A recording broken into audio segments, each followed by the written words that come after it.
everyone, welcome to Prep Competition. How are you guys? I hope you all are good. So before we start with the video, don't forget to subscribe our YT channel Prep Competition for bank and government exam preparation. Okay, so guys, ये practice mock से RRB PO prelims का 13 number mock test है. Actually ये मैंने कल upload करना था, बस मैं कल कर नहीं पाई, तो आज मैं 13 एंड 14 दोनों का कर रही हूँ.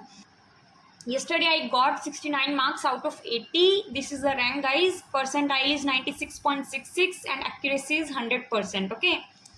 So आप लोग टाइम देख लेना. एंड रीजनिंग में 34 किए थे, 34 के 34 मेरे करेक्ट हैं. क्वांट में 35 किए थे, 35 के 35 करेक्ट हैं. सो ये मैं आपको दिखा भी देती हूँ. ये एक पजल मैंने गाइस स्किप की, इस पे मैंने टाइम भी काफ़ी लगाया, बट इसमें थोड़ी सी मुझसे कुछ छूट रहा था कह लो, दैट्स वाई मैंने इसको स्किप करना ही बेहतर समझा. एंड क्वांट में आप लोग देख लो, जो भी मुझसे बना मैं रेगुलर बनाती गई और जो स्किप हुआ वो स्किप हुआ. ओके. ये था 13 number mock test. So 14. So today I got 55 marks out of 80. This is the rank, guys. Percentile is 81.28 and accuracy is 100%. आप लोग टाइम देख लेना. दोनों का डिफरेंस मैं आपको बता दूंगी कि क्यों इतना गैप रहा. सो रीजनिंग में 28 क्वेश्चन अटैम्प्ट किए थे, 28 के 28 करेक्ट हैं. एंड क्वांट में 27 किए थे, 27 के 27 करेक्ट हैं. ओके. तो आपको मैं बताती हूँ इसका रीज़न क्या है. ओके. सो गाइज ये देखो, एक पजल ये वाली एंड एक पजल ये वाली, ये दोनों ही पजल, जिनमें से ये वाली तो थोड़ी सी मॉडरेट लेवल थी, बट ये वाली बिल्कुल ही इजी थी. बट मैंने इसको, आप लोग टाइम देख लो, 384 सेकेंड्स भी दिए, बट ये पजल्स मुझसे उस टाइम पे नहीं बनी. और जैसे ही मॉक सबमिट हुआ और मैं एनालाइज करती हूँ, ये तभी बन गई मुझसे. इसका रीज़न ये रहता है, कभी कभार आपका माइंड उस टाइम पे, जिस टाइम पे आप रियल एग्ज़ाम या मॉक टेस्ट लगा रहे हो, उस टाइम पे उतना वर्क नहीं करता जितना करना चाहिए. कभी कभी अपना मूड नहीं ठीक होता है या फिर कोई भी रीज़न है, तो जैसे ही अपना एक ऊपर टाइम मेंशन होता रहता है ना, इतना टाइम रह गया, तो वो चीज़ भी अपने माइंड में होती है. तो रीज़न बस यही है कि आपका माइंड उस टाइम पे सही काम कर रहा है या नहीं कर रहा. और ये वाली थोड़ी सी मॉडरेट थी, नो डाउट ये, बट बाद में बन ही गई थी ऑब्वियसली.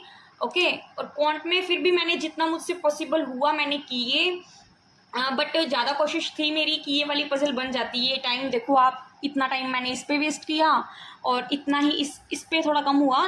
कम तो नहीं कह सकते, काफ़ी है, लेकिन ये नहीं बन रही थी उस टाइम पे, या कह लो मेरा माइंड वर्क नहीं कर रहा था. बट अच्छी बात ये थी कि मेरी एक्यूरेसी दोनों में ही, दोनों मॉक्स में ही एक्यूरेसी फुल थी.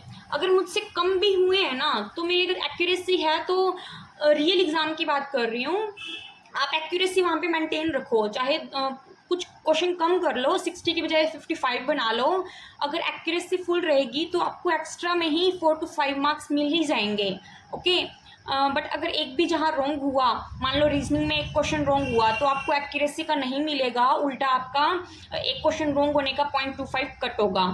ऐसे ही लेकिन अगर रीजनिंग में रॉन्ग है और क्वांट में फुल एक्यूरेसी है, तो आपको सिंगल क्वांट में एक्स्ट्रा मार्क्स मिलेंगे. ऐसे ही अगर क्वांट में एक या दो क्वेश्चन रॉन्ग हुए हैं, उसके तो कट हो जाएंगे, और रीजनिंग में फुल है तो रीजनिंग में, ओनली रीजनिंग में एक्स्ट्रा मार्क्स मिलेंगे.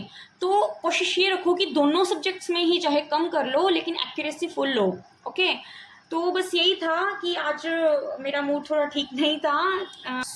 कुछ दिन पहले आपको बताया ही था, मुझे फीवर हो गया था, तो थोड़ी सी तबीयत तभी की ही डाउन चल रही है मेरी. बट डेली मॉक टेस्ट तो लगाना ही है. अब एग्ज़ाम की डेट आ गई है, और हाँ, मेरा एग्ज़ाम गाइज 6 को सेकंड शिफ्ट में है. आप लोग बताना आपका कब है, और मेरा राजस्थान से ही है, तो देखते हैं क्या रहता है.